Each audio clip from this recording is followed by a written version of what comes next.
you a little more coffee, Reverend Hooker? No, Sister Turpin, I'm just fine. You need to rest yourself. This has been a long day for you. Yes, it has. You know, it must be a blessing to have your daughter living here with you during this time of bereavement. Yes, it is. I believe you've met my daughter Delightful. Well, yes, I believe I have. I know this has been an awful day for you, darling. How are you doing? Well, she's pleasant. Yes, she is. She's our youngest, bit of a surprise late in life. Comfort for you in your old age. Yes, she's precious to me. Yes, I can see that. Well, now, as you know, Brother Bud was not a regular member of the church, but I felt like you'd like me to say a few words at the service. So I was hoping you could tell me a little bit about your late husband, so I could include it in my remarks. So, in your own words, what kind of a man was Brother Bud? Well, he was mean. Me. Mean as a snake. I see. And surly. Surely. Right, surly. Right, surely. Well, how long were you and Brother Bud married? 39 years.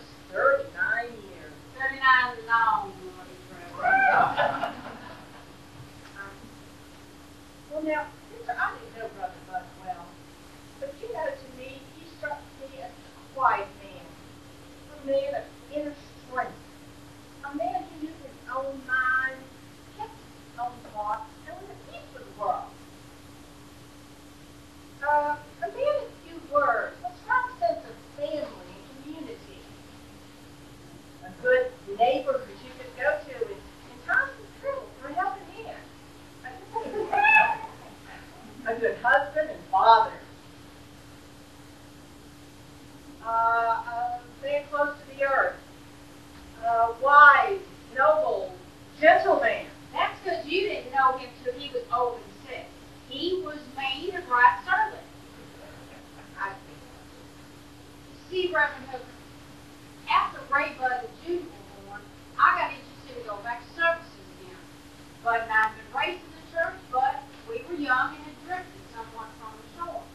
Well, I got going back pretty regular with Bud and Sister Marguerite, and one night at a revival preached by the Reverend Reese Campbell, our pastor here for many years before you came, I got saved. Well, when I came home and announced that to Bud, he just about hit the ceiling. You never heard such a stream of filthy language in your life.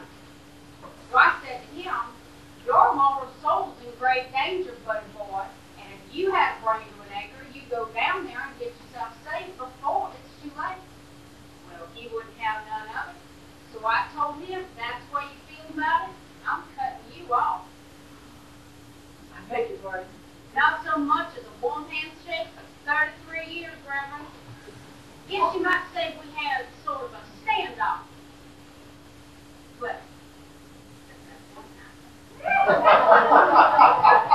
I see. Well, did Brother Bud ever come to embrace the church?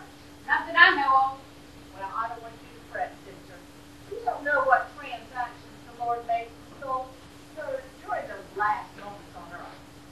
If the Lord made a transaction with Bud before he died, it must have been a quick one because he was dead before he was born. We don't know that, though, do we, sister? Looks dead to me. You know, I believe I have all the information I need. I'll just be going along. I'm sure you're expecting family and all. Is Brother Bud down at Patterson's? No, we've got him down to Hughes. Little chicken.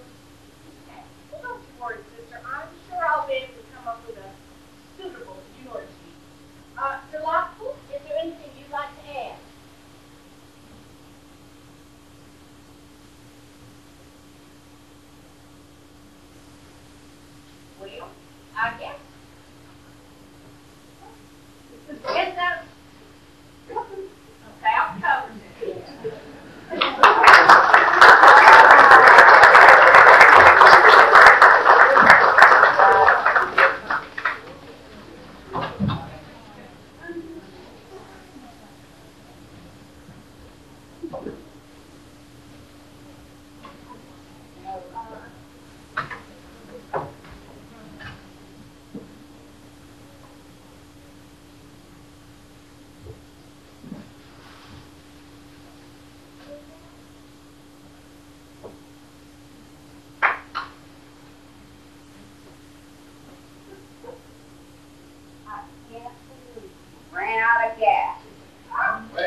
day of all days, my only brother laying in the funeral parlor.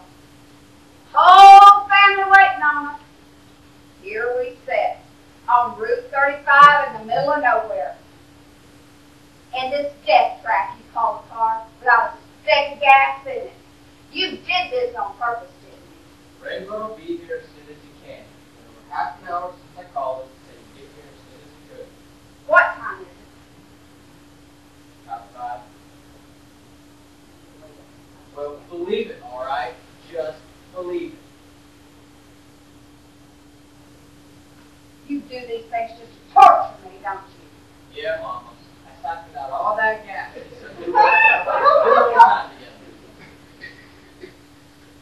You're a demon, Lord. I swear to God you're the devil incarnated.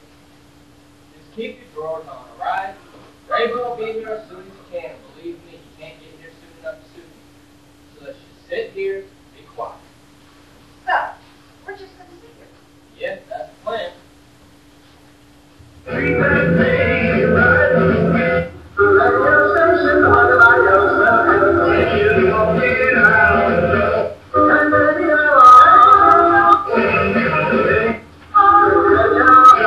Jesus has got the knob. That's all right, Mama.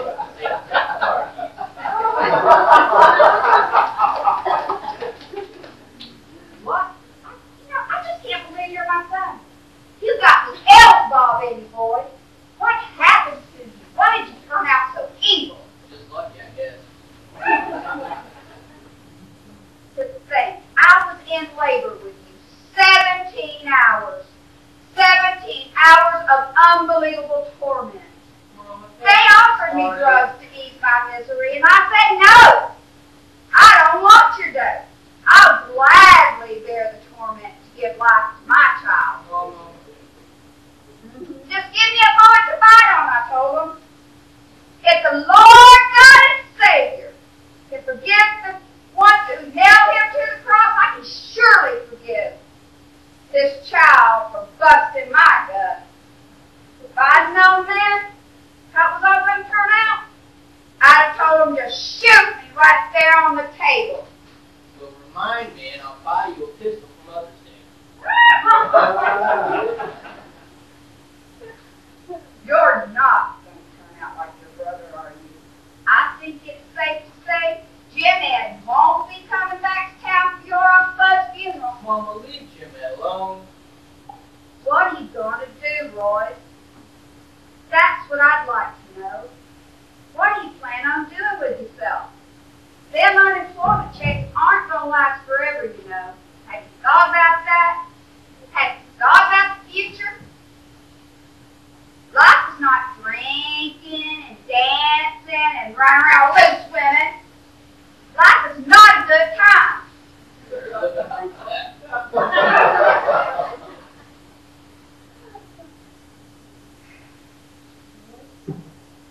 You better straighten up and fly right, or you're going to be doing your dancing on a bed of flaming hot coals.